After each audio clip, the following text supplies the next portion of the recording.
Oke, bismillah. Assalamualaikum warahmatullahi wabarakatuh. Kali ini saya akan membuat video tentang untuk kepenuhan dari sidang PKL saya kali ini. Kenalkan, nama saya Nugraha Sukma Ramadan. Yang saya hormati Ibu Kepala Jurusan Akuntansi, Ibu Dr. I Gusti Ketut Agung Lupui. Kemudian pembimbing saya Pak Khairul Anwar. Kemudian juga Bapak atau Ibu penguji yang juga saya hormati. Kali ini saya akan melaporkan tentang hasil dari kegiatan PKL saya kemarin yang mungkin tidak akan lama ya, karena memang ketentuannya sekitar 10 menitan. Bismillah, kita lanjut aja. Untuk kali ini saya akan melaporkan kegiatan PKL saya kemarin di kantor akuntan publik Ladiman, Novita dan rekan yang tempatnya di Pondok Gede. Sebelum masuk ke pembahasan tentang bagaimana kerjanya, kemudian dan lain sebagainya, perlu kita ketahui dulu latar belakang dari PKL ini apa sih sebenarnya. Jadi kalau misalkan kita mau tengok ke belakang ya, di era globalisasi seperti ini kita mengalami perubahan yang begitu cepat, di mana kita dituntut untuk serba cepat, instan, efektif dan lain sebagainya. Karena kemajuan dari zaman ini, ada beberapa kemajuan-kemajuan yang menurut saya itu memang benar-benar terasa dan memang benar-benar diperlukan. Yang pertama itu adanya perkembangan iptek dan SDM. Jadi dari semua percepatan-percepatan itu ya, pertama harus didukung dengan perkembangan dari beberapa aspek. Yang pertama ini adalah perkembangan iptek dan SDM. Kita bisa ketahui bahwa perkembangan iptek ini ya membuat kita bisa melakukan semuanya bisa dengan lebih mudah. Pertama dari adanya sistem komputer, kemudian sekarang bahkan kita bisa melakukan kuliah jarak jauh, kemudian sidang PKL, sidang skripsi dari jarak jauh dengan membuat video seperti ini ya. Dengan adanya kemajuan iptek ini, perkembangan iptek ini yang membuat kita juga lebih hemat dari segi biaya, kemudian juga bisa lebih cepat tanpa harus mengeluarkan sumber daya yang lebih banyak lagi. Dan itu juga membuat kita bisa lebih bersaing dengan negara-negara lain yang memang teknologinya lebih maju. Seperti itu. Maka kita harus bisa menyesuaikan. Kedua, ada juga perkembangan dari SDM. Nah, ini. Perkembangan SDM ini ya dimana kita bisa lihat sekarang ya, sudah dibukanya masyarakat ekonomi ASEAN yang dimana para pekerja itu sudah bisa bebas masuk ke negara-negara Asia Tenggara. Seperti itu. Jadi ketika kita sekarang ini bersaing dengan tenaga-tenaga kerja lokal, kita juga harus bersaing dengan para tenaga-tenaga kerja yang ada di negara Asia Tenggara. Nah, oleh sebab itu, perlu adanya kegiatan PKL ini ya, salah satu tujuannya adalah untuk mempersiapkan para mahasiswa supaya mereka nanti ketika terjun ke lapangan kerja ya, mereka bisa lebih siap, lebih berpengalaman dan lebih profesional karena mereka sudah pernah mencicipi dunia kerja meskipun hanya sebentar. Jadi ya mereka bisa tahu, oh seperti ini ya kondisi dunia kerja, apa yang saya pelajari dan apa yang tidak ada di dunia kampus ternyata seperti ini aslinya di dunia kerja. Nah, terus lanjut ke latar belakang kedua yang tadi saya bilang, persaingan dunia kerja. Nah, di sini kita dengar ya beberapa tahun ini masuknya tenaga kerja asing yang mungkin membuat kontroversi di antara kita. Apalagi sekarang ini di masa pandemi seperti ini ya, banyak yang bisa dibilang kena PHK, dirumahkan dan lain sebagainya. Tapi saya mau ambil sisi yang lainnya, bahwa apa sih yang membuat mereka bisa masuk ke sini? Bisa jadi ya ada kelebihan-kelebihan yang mereka punya, tapi kita enggak. Nah, makanya inilah salah satu latar belakang dari kegiatan PKL ini, supaya kita bisa lebih siap ketika nanti terjun ke lapangan kerja. Seperti itu. Lebih siap, lebih berpengalaman, dan lebih profesional. Kita lanjut. Nah, kemudian maksud dari PKL ini apa sih? Pertama tentu memberikan gambaran sesungguhnya kepada para mahasiswa tentang kondisi dunia kerja. Nah, jadi kan biasanya kalau misalkan kita cuma belajar di kelas saja kan, ya mungkin kita secara teori tahu ya, entah itu apa itu audit, apa itu pajak dan lain sebagainya. Tapi ya kita belajar teori, kita belum tentu tahu bagaimana kondisi sesungguhnya di lapangan gitu. Apakah ilmu yang kita dapat ini sama nggak sih dengan apa yang diterapkan di dunia kerja? Yang kedua, memberikan kesempatan kepada para mahasiswa untuk bisa mencicipi dunia kerja. Nah, jadi ketika nanti mereka sudah terjun ke lapangan, mereka sudah nggak kaget lagi, atau istilahnya jet lag gitu ya, ketika mereka nanti di dunia kerja. Dan bahkan bisa memperbagus CV. Nah, jadi kan kita kalau misalkan lamar kerja nih, punya CV, pasti kita akan tulis pengalaman kita di mana aja. Dan itu bisa membantu teman-teman yang PKL memperbesar peluang teman-teman untuk bisa kerja di tempat yang teman-teman inginkan. Dan yang ketiga, membantu para mahasiswa untuk kompeten, profesional, dan berpengalaman yang mereka dapatkan dari dunia PKL. Maksudnya adalah ketika mereka PKL ya kan, mereka kan ada di dunia kerja ya, di dunia luar, yang dimana budayanya berbeda. Nah, diharapkan setelah mereka PKL ini, mereka bisa makin kompeten, profesional, dan berpengalaman. Dan itu semua ilmunya didapatkan ketika kemarin mereka melakukan PKL. Seperti itu. Kemudian, apa sih tujuan PKL seperti itu? Tujuan yang pertama, supaya mahasiswa ini punya sifat tanggung jawab dan profesional. Seperti itu. Yang kedua, menumbuhkan sikap disiplin yang mereka dapatkan dari dunia PKL kemarin ya, disiplin ketika mereka melakukan kerja sama dengan orang lain, seperti itu. Yang ketiga, mereka bisa dapetin ilmu dari kegiatan PKL kemarin. Nah, ilmu-ilmunya itu ya bisa jadi ada yang berbeda dengan yang ada di dunia kampus. Yang keempat, meningkatkan kemampuan kerja dari mahasiswa, seperti itu. Jadi, yaitu tadi, dari pengalaman-pengalaman mereka, diharapkan kemampuan kualitas kerja mereka bisa semakin baik, dan tentunya akan, bisa dibilang, semakin menambah baik nama dari akuntansi, Fakultas Ekonomi, dan juga Universitas Negeri Jakarta. Dan yang terakhir, tentu saja yang paling diharapkan oleh mahasiswa ini adalah pemenuhan mata kuliah PKL supaya mereka bisa cepat lulus ya. Mudah-mudahan bisa lulus tahun ini ya. Amin. Nah, lanjut kita ke kegunaan PKL ya. Sebentar. Sip. Lanjut ke kegunaan PKL ya. Apa sih tujuan dari PKL ini ya? Kita bagi 3 kegunaan PKL ini ya. Pertama, bagi para mahasiswanya dulu. Yaitu pertama ya, sebenarnya hampir beda-beda tipis sama yang tadi ya, maksud dari PKL. Kita kulik-kulik lagi. Yang pertama, memberikan tambahan wawasan bagi para mahasiswa ya. Wawasan dari dunia luar, dunia kerja. Kemudian yang kedua, mereka bisa mengimplementasikan ilmu yang mereka dapat di dunia kampus. Terus yang ketiga, mereka bisa pelajari tuh bagaimana sih dunia kerja sesungguhnya. Kemudian untuk Fakultas Ekonomi yang kedua, manfaatnya adalah pertama, sebagai hubungan baru bagi Fakultas Ekonomi dengan pihak perusahaan ketika suatu saat nanti Fakultas Ekonomi ingin menyalurkan nih mahasiswa-mahasiswanya untuk bisa bekerja. Nah, jadi kan nanti ketika Fakultas Ekonomi ingin menyalurkan mahasiswanya bisa lebih mudah karena sudah punya hubungan baik ketika mahasiswanya itu melakukan PKL. Kedua, sebagai sarana untuk membentuk mahasiswa yang bisa lebih siap, lebih profesional, dan bisa punya daya saing yang tinggi untuk nanti diterjunkan. Nah, yang ketiga adalah sebagai bahan evaluasi bagi Fakultas Ekonomi, ya bisa dibilang untuk kurikulum-kurikulumnya. Jadi, bisa ketahuan nih, oh ternyata yang ada di mata kuliah ini ada yang nggak diterapin loh di dunia kerja.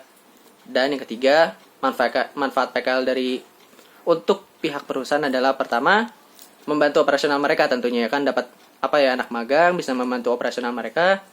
Yang kedua, adanya hubungan yang harmonis dari pihak fakultas dan pihak perusahaan. Nah, jadi ketika perusahaan butuh tenaga kerja, mereka tinggal hubungi aja Fakultas Ekonomi, seperti itu. Dan yang ketiga, bahan evaluasi juga nih buat perusahaan tentang bagaimana sih perusahaan mereka kemarin, apa yang dirasakan oleh para mahasiswa. Nah, jadi apa yang dirasakan mahasiswa melalui laporan PKL-nya bisa menjadi bahan evaluasi buat perusahaan agar mereka bisa lebih baik lagi. Oke, kita lanjut ke, sebentar, slide-nya agak nge-lag ya. Tempat PKL ya. Jadi kita lanjut ke tempat PKL-nya. Jadi kemarin kebetulan saya dapat di kantor akuntan publik ya, karena emang kemarin ngambilnya di audit di kantor akuntan publik Ladiman Novita dan rekan, yang lokasinya di dekat Plaza Pondok Gede. Ya apa ya? Ya kantor akuntan publik pada umumnya lah, yang bisa dibilang masih yang awal-awal seperti itu. Sebenarnya sih udah lama itu perusahaan. Nah, seterusnya lanjut ke jadwal PKL ya. Kan ada, biasanya itu ada tahap persiapan, pelaksanaan, dan juga ada tahap pelaporan ya. Sebentar, jatuh. Ya.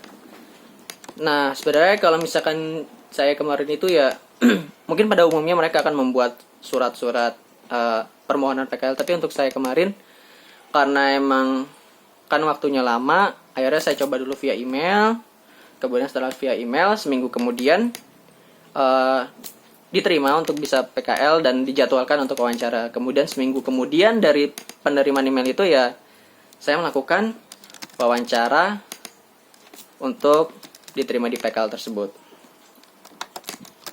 Lanjut, sebentar, kita buka slide-nya, agak nge-lag.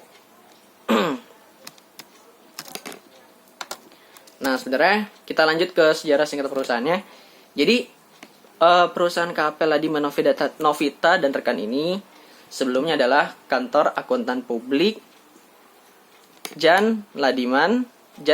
Jan dan Pak Ladiman. Nah, ini ada Pak Ladiman Jais, dan juga Pak Jan Husada, seperti itu. Dan partner ketiganya adalah Bu Novita. Tapi sering berjalannya waktu, Pak Jan Husada ini ya sudah lelah ya. Terus juga beliau aktif di kementerian, bukan kementerian, apa ya? Akuntan publik ya, akuntan publik. Terus juga ya udah, akhirnya beliau mengundurkan diri, seperti itu. Akhirnya Pak Ladiman mengubah perusahaan menjadi kantor akuntan publik Ladiman Novita dan rekan, yang dimana pada saat ini ada rekannya namanya Pak Natsir. Tapi tahun 2016 Pak Ladiman ini sudah tidak ada. Jadi pada saat ini kantor akuntan publiknya tetap diberi nama Ladiman Novita dan rekan. Tapi untuk partnernya itu ada Bu Novita dan Pak Natsir. Sebentar, kita buka lagi. Nah, kita lanjut ke struktur organisasi dari perusahaan ini. Kalau misalkan kita lihat ya, perusahaan ini sebenarnya struktur organisasinya simple ya. Ada managing partner, kemudian partner, koordinator teknis, sekretaris, manajer audit, dan manajer umum dan SDM. Kebetulan juga di sana orangnya sedikit ya. Jadi ya apa ya? Ya dipegang satu tugas itu bisa dipegang banyak orang. Kembali. Satu tugas dipegang oleh banyak tugas dipegang oleh satu orang. Nah, di sini bisa kita lihat kalau misalkan manajer partner ini punya fungsi pertama, dia itu bertanggung jawab atas pelaksanaan kegiatan di KAP, terus juga serta mengelola dari partnernya itu terkait tugas dan kewajibannya.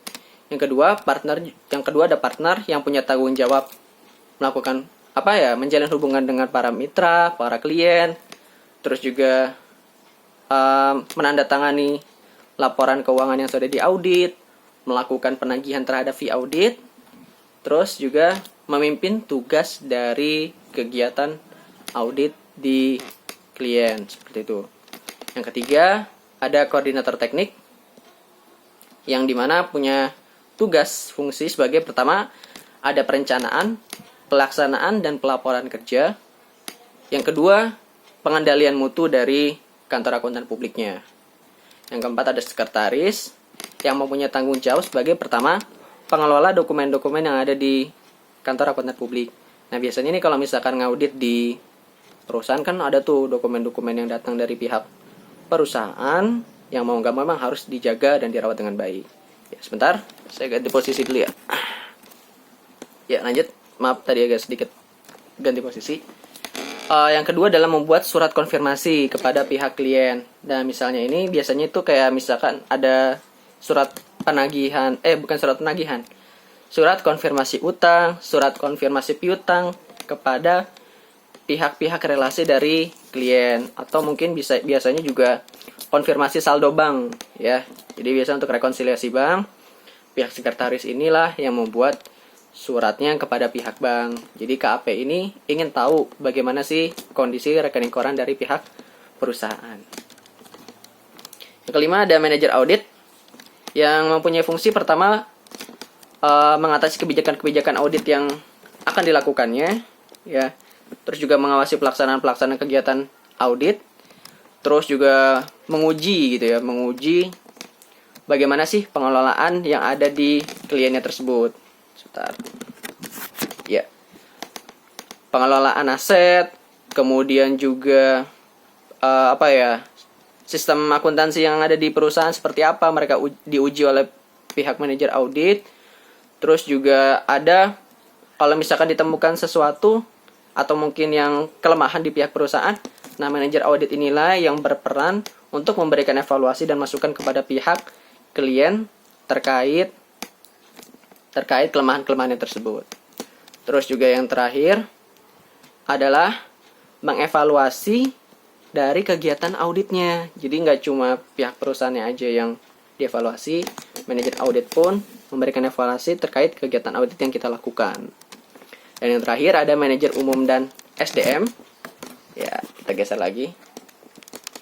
Nah, manajer umum dan SDM yang waktu saya daftar itu, ya beliau ini yang megang. Jadi perekrutan, kemudian sebagai akuntan perusahaan, kemudian juga kasir perusahaan, terus juga membuat faktur atas tagihan yang nanti akan ditagih kepada pihak klien, seperti itu. Nah, untuk kegiatan umum perusahaannya ini, itu ada 4. Yang pertama audit, yang seperti kita tahu secara umum audit itu seperti apa, yang dimana pemeriksaan terkait laporan keuangan, dari transaksi-transaksinya, kegiatan-kegiatan ekonominya, ini mana apakah kegiatan-kegiatan ekonomi tersebut sesuai dengan asersi-asersi yang diberikan. Itu ada asersi accuracy, yang dimana nilainya harus sama dengan yang bukti transaksi dengan yang dicatat. Yang kedua ada keberadaan, yang dimana apakah transaksi itu benar-benar ada atau enggak. Yang ketiga ada cut off, yang dimana apakah transaksi itu dicatat pada periode yang sama atau tidak. Yang keempat itu kalau tidak salah cut off, accuracy, keberadaan, dan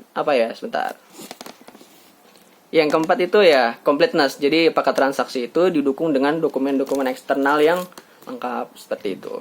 Yang kedua ada konsultan pajak. Nah, jasa ini diberikan kepada pihak klien ketika kliennya ini masih bingung gitu ya terkait pemenuhannya sebagai wajib pajak. Nah, ini untuk membantu klien juga memenuhi kewajibannya sebagai wajib pajak sesuai dengan ketentuan undang-undang. Misalkan ada perhitungan pajak, terus kemudian pajak berkala, pengajuan pajak, dan lain sebagainya. Atau mungkin bisa juga perbaikan pajak, saran-saran terkait perpajakan. Yang ketiga ada accounting. Nah, di sini ya membantu klien untuk bisa membuat sistem akuntansinya. Dan kemarin itu terakhir ada perusahaan kayak TK ya, kalau nggak salah TK, yang mereka ingin dibuatkan laporan keuangannya seperti itu. Mereka ingin dibuatkan laporan keuangannya supaya terlihat lebih profesional, juga lebih teratur. Nah, ini ya salah satu jasanya. Dan yang keempat ada penasihat keuangan. Nah, jasa ini bertujuan untuk membantu klien meningkatkan nilai perusahaannya. Bisa dari uji tuntas, kemudian juga membantu dalam penganggaran perusahaan, terus juga merumuskan strategi perusahaan. Nah, kita lanjut ke pelaksanaannya seperti apa. Baik. Sebentar, agak nge-lag sedikit ya, agak digeser-geser. Nah, untuk kemarin PKL itu dapat kesempatan ya 5 kegiatan ya. Yang pertama itu ada stock of name yang dilaksanakan di PT Samudra Montas yang bergerak di bidang pembuatan bungkus ya, kemasan-kemasan. dan juga ada di PT Boga Caturata yang kita kenal dengan Kemcix milik almarhum Pak Bob Sadino. Ya. Nah, jadi di sini kalau misalkan di Samudra Montas kan ada 2, yang di Cikarang sama yang di daerah Durensawit. Nah, jadi untuk stok opname yang pertama di Durensawit di Cikarang, itu sistemnya jadi perusahaan ini memproduksi kemasan-kemasan ya. Bentuknya satuannya gulungan-gulungan gede seperti itu. Jadi sistemnya adalah, jadi nanti si pihak yang bertanggung jawab itu akan menuliskan, dalam satu kumpulan ini terdiri dari gulungan misalkan Indomie sebanyak sekian gulungan, yang panjangnya sekian dan lebarnya sekian. Terus gimana kita bisa tahu dia bisa nulis benar atau enggak nih yang dia tuliskan di kertas stock of name ya? Dia kan akan nanti tuh ngasih tuh ya kertas stock of name-nya. Gimana kita bisa tahu apa yang dia tuliskan itu benar atau enggak? Nah, biasanya ketika produksi itu ya kan mereka disetting tuh mesinnya untuk panjang sekian, ukuran sekian, dan untuk kemasan ini ya. Dan di situ biasanya kan diselipkan kertas, namanya kertas gulungan ini, kemudian panjangnya sekian, lebarnya sekian, seperti itu. Jadi diselipin kertas kecil yang memberikan informasi bahwa kertas gulungan ini adalah untuk bungkus ini panjangnya sekian, lebarnya sekian, seperti itu. Kertas stock of name-nya. Kalau misalkan udah sesuai dengan apa yang dituliskan oleh pihak yang bertanggung jawab, maka kita bisa menandatangani di bagian disaksikan bahwa apa yang dia tuliskan itu benar dengan kondisi real stock of name-nya, seperti itu. Yang kedua, kita pindah ke PT Boga Caturata yang kebetulan waktu itu dapat kesempatan di bagian grocery-nya atau produk-produk yang biasa kayak di minimarket kayak Indomart dan Alfamart, seperti itu. Nah, jadi sistemnya itu ada sebuah kertas yang ditulis itu isinya per rak gitu ya. Jadi satu rak itu mereka list ada barang apa, kemudian kuantitasnya berapa, seperti itu. Kalau misalkan ditanya apa ditemukan waktu itu selisih atau enggak, ya pernah. Jadi mereka kan biasanya nulis tuh ya, nulis barangnya apa, kuantitasnya berapa. Kemudian habis dituliskan ya kita cek tuh jumlahnya biasanya secara random, acak. Oh, kita ketemu nih ada yang lebih, ada yang kurang, atau bahkan barangnya nggak ada sama sekali, seperti itu.